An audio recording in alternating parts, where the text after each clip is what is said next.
This week we will tell about sharks, a fish with a public relations problem. A picture in the newspaper shows a person standing next to a huge shark.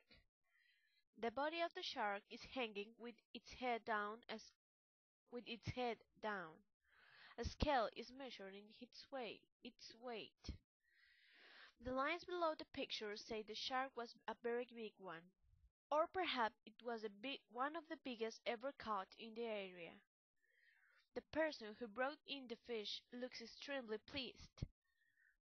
That person won a battle with, with what has been called one of nature's fiercest creatures.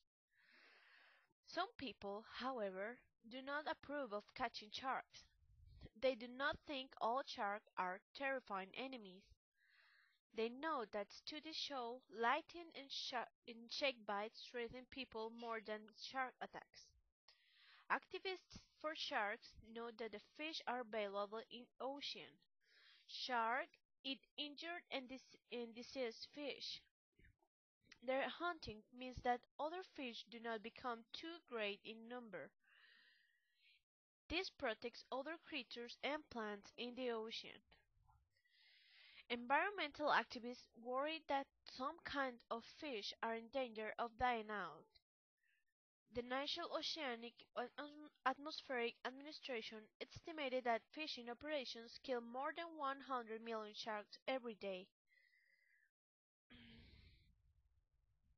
every year. Sharks are harvested for meat and cartilage, liver, oil, and especially for their fins. Many of the animals die when people harvesting other kinds of fish pull in sharks by accident. George Brooks did the International Shark Attack file at the Florida Museum of Natural History of the University of Florida. He says shark attacks increased during the past century for a good reason. Hundreds of millions of people now use the world's oceans more than in the past. Professor Burgess says that the first 10 years of the 21st century are expected to register the most attacks for any 10 years period. Yet, the International Shark Attack File reports that the number of shark attacks has, in fact, decreased in recent years. During this period, there was an average of 63 attacks worldwide each year. That compares with a high of 79 in 2000. The file gives some likely reasons for the decrease. One reason is that overfishing of shark and related fish has reduced the size of some shark populations. Another is that more people are careful to stay away from waters where sharks swim. And the file says workers responsible for boating and beach safety may be doing a better job of warning people when sharks are seen. The International Shark Attack File describes shark attacks as either provoked or unprovoked. An unprovoked attack means the person is alive when bitten. It also means the person must not have interfered with the shark. Some divers interfere with sharks on purpose. They want to get the attention of sharks, perhaps to take pictures of them. The diver may put food in the water to get the animal to come close. Sharks do not normally want to be with people, but their excellent sense of smell leads them to food. Some experienced divers say they may not face danger when near a shark, but they say the next person who comes near the shark may be in trouble. The animal's experience with being fed may make it connect food with people. Some divers, filmmakers, and nature photographers enter the shark's territory with inside containers made of steel. Others wear heavy metal equipment for protection, and others get near sharks wearing only normal diving equipment. Close contact with sharks has its critics. Some people say it represents invasion of the animal's territory for not good reason. But exacting fields may increase public interest and sympathy for the animals.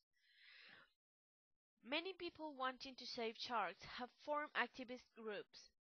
For example, a group called Shark, Cha- Shark Safe helped prevent the killing of sharks in fishing competition in Florida earlier this month. Even organizers had said the goal will be to catch and release sharks. But the Shark Safe project said the state said the stated goal of bringing the big one will lead to killing the biggest sharks. The big ones are the most likely to reproduce. The Shark Safe project planned a demonstration against the competition. The demonstration never took place, however. Instead, the event organizers changed their plans. Participants were to catch the sharks as expected, but all sharks were to be released. The Shark-Free Marinas initiative is a campaign aimed to helping sharks worldwide. Under the initiative, people could not bring a killed shark to a participating marina. People transporting captured sharks to the boat landing for weight and killing will be also rejected. The initiative cooperates with several other programs, including the Cape Eleuthera Institute in the Bahamas Islands.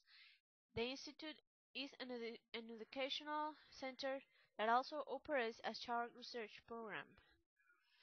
In late 2007, a United Nations conference reported that one kind of shark, the basking shark, is in danger of dying out. The numbers of basking sharks have been decreasing for the past half century. The animals are the second largest sharks after whale sharks. They swim with their mouths open, cleaning the water as they move. They take up and eat objects like fish eggs and tiny sea organisms. Scientists want to know how and where basking sharks travel. Recently, experts on both sides of the Atlantic Ocean were interested in a huge basking shark discovered in eastern Canada. The remains of the 8-meter long animal were found on a rocky beach in Saint John, New Brunswick. Experts say the cause of death is unknown.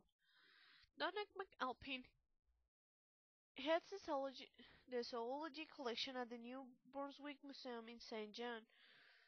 He says scientists removed the head and some backbones from the shark for examination. Mr. McAlpin said pictures of the animal were sent to scientists in Britain. The British scientists had requested the pictures to learn if the shark was the same fish they had observed on their side of the Atlantic. Sharks can be identified by their individual markings and sometimes by healed wounds. For years, the travels of basking sharks have been a mystery to scientists. Basking sharks from the northeastern United States are not seen in the winter. They seem to disappear from cool waters of the Atlantic and Pacific Oceans. Yet, studies published in the journal Current Biology are providing clues about the mystery. The studies found that the sharks went to warmer waters of the Atlantic during the winter. The animals did a good job of staying hidden from sight. They swam in waters from 200 to 1,000 meters deep. Like Americans living in cold climates, some of the sharks traveled to Florida for the winter. Others went even further south. One spent a month in waters near Brazil. One of the investigators was Gregory Skomal of the Massachusetts Division of Marine Fisheries. He says the fish probably get to eat more plankton in the warmer waters. Today, a major threat to the sharks comes with shark fin soup. The popularity of the soup has increased greatly over the years. Fisheries can earn a lot of money for even 1 kilogram of shark fins. Finning, as it's called, is big business. It means cutting the fins of a live shark. Fishermen cut off the shark's fin and throw the animal back into the water. The shark then bleeds to death on the bottom of the ocean. Many animal protection groups and people worldwide have denounced finning as cruel. Some areas have banned this activity, but it is hard to enforce the ban in many places. Anne Lusky is activist for the world sea environment. She lives on a boat and often dives to watch underwater life. Her three children took part in an unusual recording project. The family hopes the music will attract attention to the need for taking good care of the earth and its seas. One of the recordings is a hip hop song called Shark Fin Soup. It urges people not to eat the soup because it threatens sharks.